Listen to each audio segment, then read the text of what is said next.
To teach us a song that folks across the country and here in DC are singing. I have Sharon Rebar and Courtney Howe and Dow, and we want to welcome them here and to make our voices heard. All right, y'all.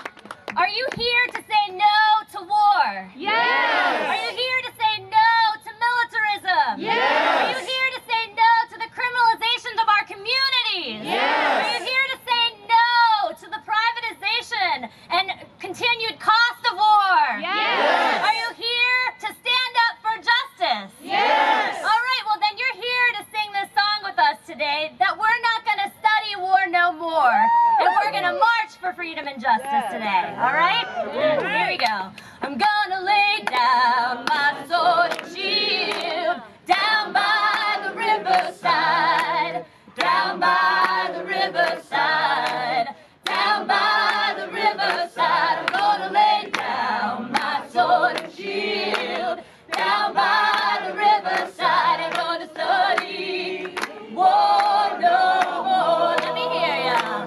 I ain't gonna study war no more. Ain't gonna study war no more. Ain't gonna study war no more. Ain't gonna study war no more. Ain't gonna study war no more. Ain't gonna study war no more. You're gonna sing for freedom and justice. Gonna sing for freedom and justice. Down by the riverside. Down by the riverside. Down by the riverside. I'm gonna sing for freedom and justice. Down by the riverside. I'm gonna study war no more. I ain't gonna study war no more. Ain't gonna study war no more. Ain't gonna study war no more. Ain't gonna study war no more. Ain't gonna study war no more. Ain't gonna study war no more. You're gonna march for peace and harmony. We're gonna march for peace and harmony. Down by the riverside, way down by the riverside, way down by the riverside. Gonna march for peace and harmony. Down by the riverside, I'm gonna study war no more. I ain't gonna study war no more. Ain't gonna study war no more. Ain't gonna study war no more. Ain't gonna study war no more. Ain't gonna study war no more. Ain't gonna study war no more. We're gonna stand and march for freedom. Gonna stand and march for freedom. Down by the riverside. Down by the riverside. Down by the riverside. I'm gonna stand and march for freedom. Down by the riverside. I'm gonna study war no more. Sing it out on this one. Here we go. I ain't gonna study war no more. Ain't gonna study war no more. Ain't gonna study war no more. I ain't gonna study war no more. Ain't gonna study war no more. Ain't gonna study war. One more time, bring it home. I ain't gonna study. I ain't gonna study war no more. Ain't gonna study war no more. Ain't gonna study war.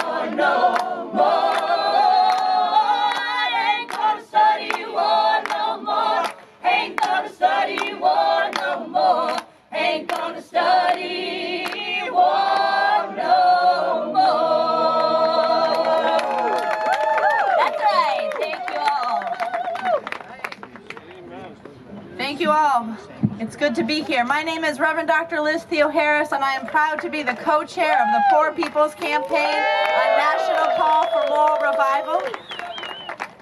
I want to, at the beginning of this rally, call up some of our veterans that are here from About Face, Veterans Against the War, because people have traveled from all across the country to make a stand here in the nation's capital to tell this society, this capital, this government, that we're not going to study war anymore, and that we need to come together and act together and stand against systemic racism and poverty, ecological devastation, and this militarized world that we live in, and war economy. So if the folks from About Face would come join us.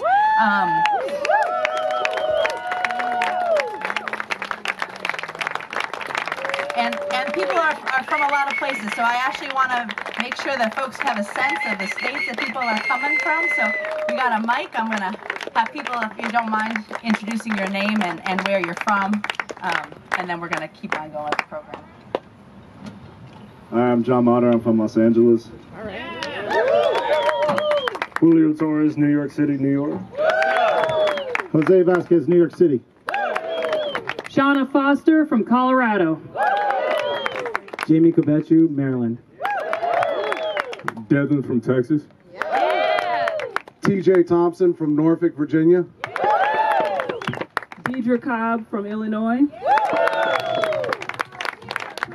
We appreciate the folks from About Face and for, you know, people that are coming together to take a stand and say that we see the interconnections between all these issues, that we can't be here the day after Memorial Day and not being silent about the wars that are wreaking havoc on our planet, and the freedom fighting that we need to do.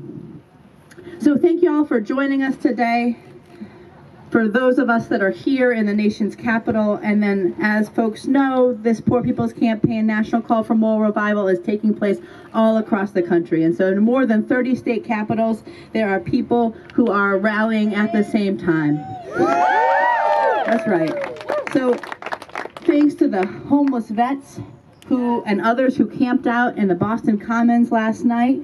Yeah. Thanks to the young people in Missouri who will participate in Jefferson City today, making connections between police violence and militarism. Thanks to those in Raleigh, North Carolina, who are gathered today with Reverend Dr. William Barber, the other co-chair of the campaign, who are crying out for peace in our streets, in our nation, and in our world. And we all here know we're gathered to raise our voices about the immorality of systemic racism and poverty, ecological devastation, and this war economy, and the militarization of our whole world.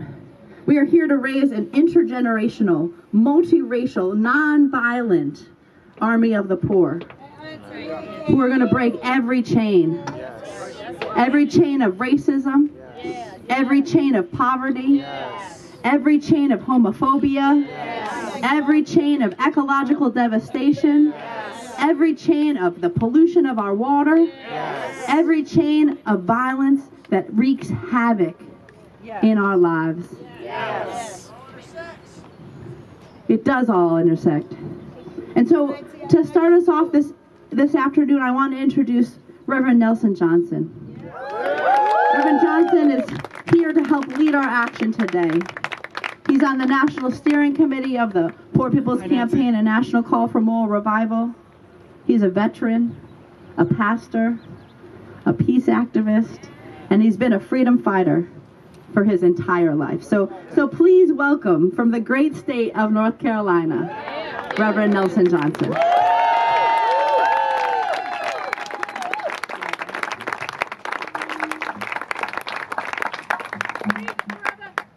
Beloved, we are here to intensify the struggle for justice and freedom in this nation. We are here to ensure that the plight of the poor is on the national agenda and is no longer ignored. I am a 75-year-old black man from North Carolina. I am a veteran of the United States Air Force. My heart was warmed today when this flag was given to me by About Face, Veterans Against the War. Aren't you glad that everybody who served in the military didn't drink the Kool-Aid? That they are here bearing witness to the fact that they are standing against the abuse of power. I grew up on a farm a mile from the white descendants who owned my slave ancestors. I've come to my nation's capital today with a weighted heart, and I have come to speak the truth and convey the love as God has given me to see it. I've come to speak my own truth. Being shot and stabbed in 1979 at the Greensboro Massacre by Klan and Nazis operating in collusion with the police and federal agents. And I just want to lift up now just a cache of weapons that ultimately were taken for them for a legally planned march where they murdered 5 labor organizers and black community organizers in the street. But I'm glad that the story didn't stop there. And when you push on, something happened. And so 6 years later, for the first time in the history of the nation, police officers, Klan and Nazi members were found collectively liable for wrongful death. And 25 years later, we have the nation's first Truth and Reconciliation Commission joined by 7 nations from around the world. And now we are part of this great campaign to bend the moral arc of this nation so that the unheard voices are heard. You know, the truth can be bitter and painful, but somewhere I read that the truth will set you free. It's a shame we got so much lying going on nowadays. Yesterday, I sat in my Greensboro home and heard the U.S. Naval Choir sing the Battle Hymn of Republic at the Arlington National Cemetery. It really is a song that I love. But when I put this ceremony in a reality context, not some false context, I was offended. Not at the choir, nor at the families gathered there, and certainly not at military personnel, but at the forces behind all of this who are exploiting young men and young women, and especially the poor, while inviting greater danger, hostility, and poverty, and even death as they get richer and richer. As the choir was singing and as the political dignitaries, including the president, set pause for photo ops, the words rang out. In the beauty of the lilies, Christ was born across the sea, with a glory in his bosom that transfigures you and me. He died to make men holy. Let us die to make men free, while God is leading, is marching on. And I want to declare today there's nothing holy about these wars that are being fought in our name. These are not wars about freedom. I was thinking at the very time that they were sharing this information, the 5 contractors in the military, largest contractor in the military industrial complex, make some $19 million a year. And they are paid over 600 times the pay of military combatants who put their lives on the line. Some combatant soldiers are compelled to apply for food stamps because they themselves are in poverty trying to make ends meet. And they're doing this as the CEOs, hear me now, are wallowing in the obscenity of unearned wealth. What kind of God sanctions this argument? These wars are not about holiness or freedom, but they are mainly about conquest, occupation, domination, and at the end of the line, wealth. I remind you today that our nation was born in a conflictual relationship with the truth. To declare on the one hand that we hold these truths to be self-evident, that all men, interpreted people, are created equal, and that they are endowed by their creators with certain inalienable rights, among which are life, liberty, and the pursuit of happiness. And at the very same time, many of the authors of this lofty document were slaveholders. This reflects a conflictual relationship with the truth. This is a deep historical malady and in the very founding character of the nation, and it continues until today. But there is good news. There's something called the Poor People's Campaign. Yes, a moral crusade to change the nation. But the good news is also that it can be corrected. Poor people are waking up to the truth. We're standing up and declaring that somebody is hurting our people. And it's gone on much too long. I can hear the Spirit saying, the Spirit of the Lord is upon me. He has anointed me, prepared me, equipped me to preach good news to the poor, bring sight to the blind, set at liberty all who are oppressed. And in that spirit, we must speak the truth with love, not only to the powers, but to ourselves. Did you know that 53 cents of every federal discretionary dollar goes to military spending and only 15 cents goes to anti-poverty program? Did you know that? Did you know that the military spending is in 2017 was $668 billion, more than most of us can imagine. The Department of Defense cannot account for $21 trillion in funds, and that money, if it were available, would fund the food stamp program for 235 years. Money that's lost. More than 2/3 of the civilian casualties from air attacks in 27 were women and children. Hear me now. What nation that claims to serve a God of justice bomb women and children? The post-9/11 war has cost the United States $5.6 trillion. And in 2012, suicide claimed more military death than military action. 20 veterans die by suicide every day. Something happens to you when you're out there on that battlefield. More than 70% of the U.S. government's total greenhouse gas emission in 2016 were from the Department of Defense.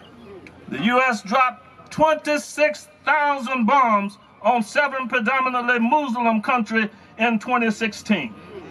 10,000 people were killed with guns in the United States, and they were not all on high school campuses. The guns are set free in our community, and we are killing each other. But I want to add that the police actually are a major part of that. Homicide rates are 7 times higher than other wealthy countries. Federal spending on immigration, deportation, and border has gone from $2 billion to $17 billion over the last 40 years. And when you get yourself in this situation, and there's a lot more, you have to make demands. We have to make demands. And our demand is an end to military aggression and more warmongering all around the world. We demand a stop to privatization of military budgets and any increase in military spending. We demand a strong Veterans Administration system that it remains public. We demand demilitarization of communities on the border and the interior. We demand an end to federal programs that militarize our communities, putting military equipment in the hands of local police. We demand an immigration system that, instead of criminalizing people, is trying to help unite people and grow healthy families. And there's so much more that we can demand. But I want you to know that that demand has to ride atop a great fusion movement. Because power without a demand without power concedes nothing. It never has and it never will. But I'm happy today that we are uniting Easterners and Westerns. We are uniting Northerners and Southerners. We are uniting straights, gay, LGBT+. No matter who you are, if you want a truly just, more nonviolent society and a more peaceful world, This is our time to unite all over Washington, D.C. This is our time to unite all over the nation. This is our time to inspire the world. It's time to come together and bend the moral up so that there will be justice and freedom for all of God's people. So let us work together and not grow weary. Oh, it'll be hard sometimes, but just pick yourself up and keep on going, because there is a more beautiful, a more just America, and it is possible. I happen to believe in our lifetime, but if it's not, let's do what we can do and pass the baton. This is a 75-year-old black man talking.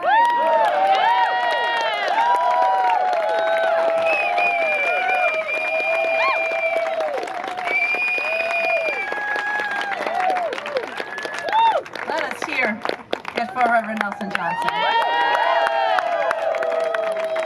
Let us hear it for all of us that are gathered here and at state capitals across this country, making our voices heard and building this movement, this fusion movement from the ground up. So we are here today because there is a fire raging for the poor in our society. There's a fire raging for the poor in our world. We are here because we are living in a society that treats corporations like people and people like things. We are here because we cannot gather the day after Memorial Day and not raise our voices. Yeah, that's right. About the violence and militarism, about the killing, about the making so many women and children pray. We must break our silence and raise our voice so that many people can hear that we don't need guns on our streets. No, we don't. No. We don't need the police to be used against us. That's right. And we don't need war.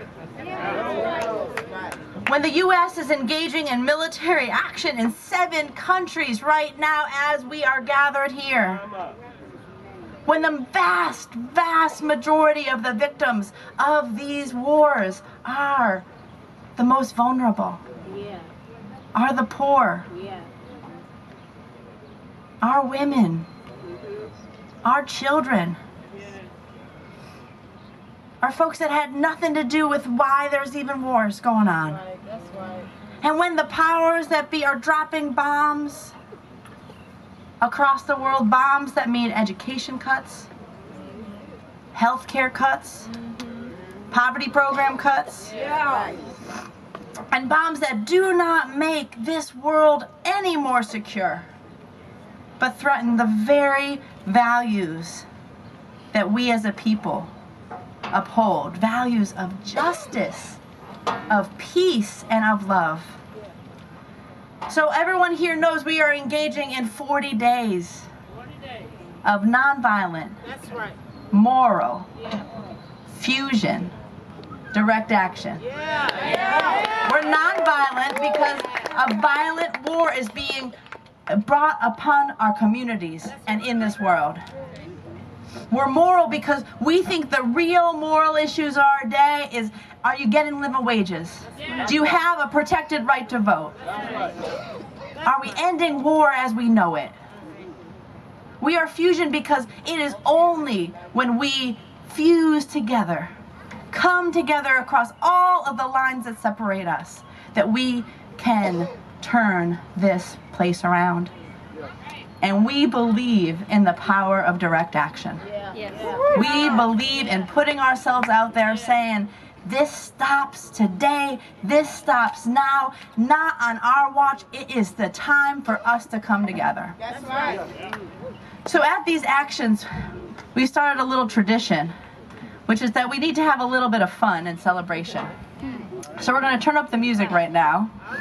And we have a question for the crowd that's assembled, which is, do you want a revolution?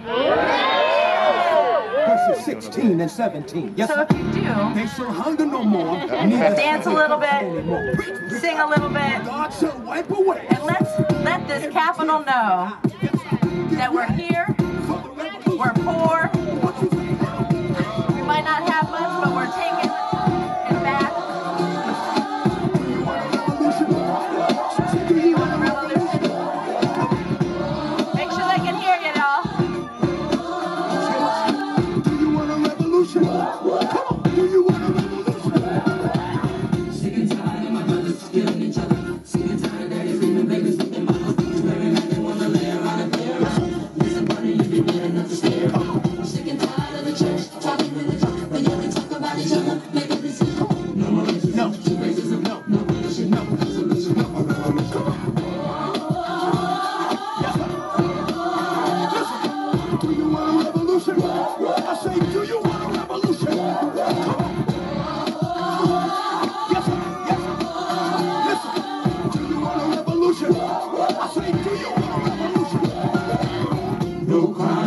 dime. Politicians lying, everybody's trying. That's right. To make a dollar, it makes me wanna holler. Come on. When I do my life, the way I do my life, there's gonna be a brighter day. All your troubles will pass away. A revolution's coming, yes, it's coming, coming. Revolution's coming, yes, it's coming. Revolution's coming.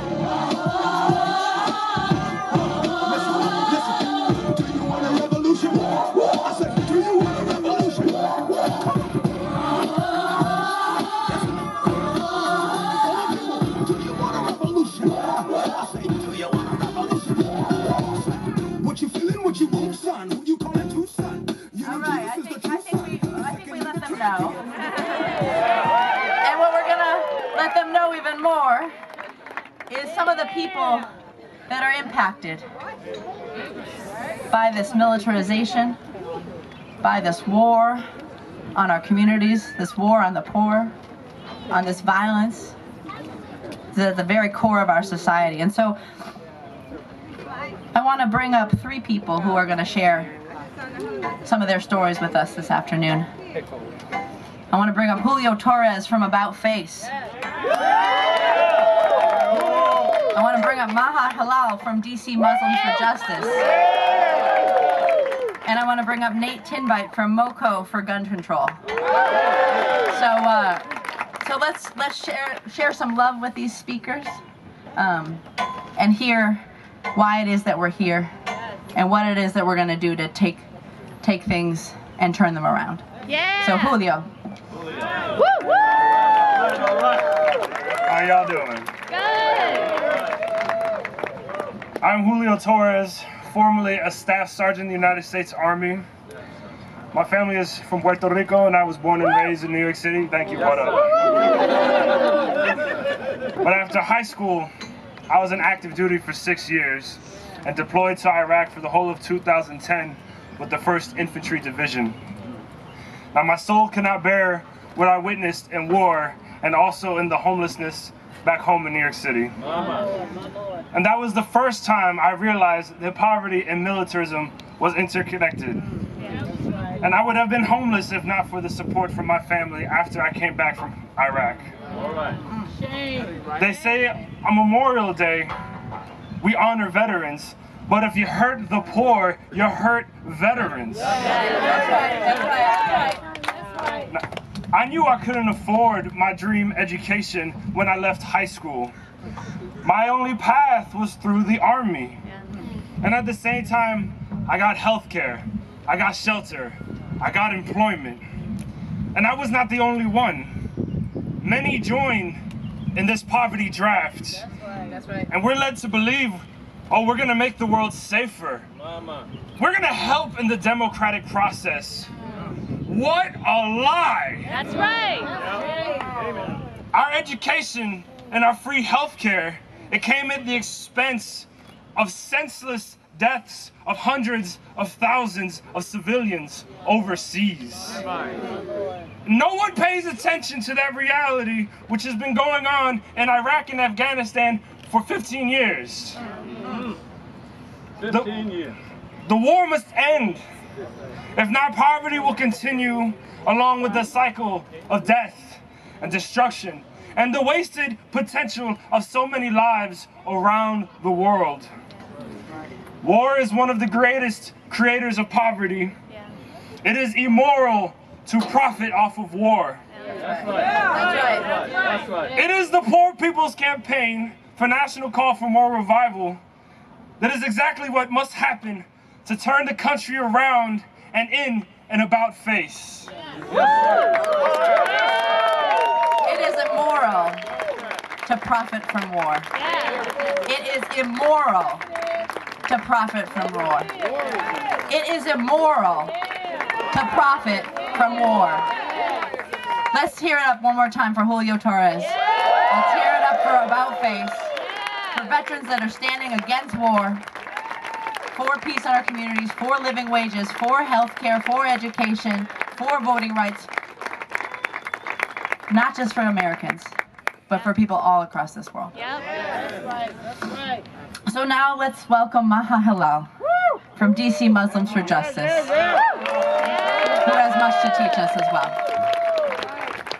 So So good afternoon, everyone. I want to start off by thanking Matt Howard from About Face, Veterans Against the War, for asking me to speak today, specifically about the Muslim consequences of the War on Terror.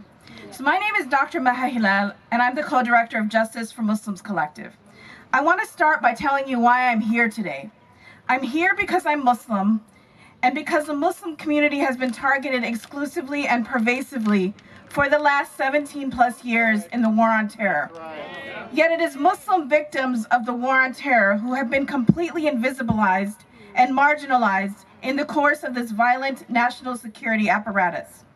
Yesterday on Memorial Day, the narrative in this country was about honoring the fallen soldiers who died for our freedom and whose lives are worth mourning.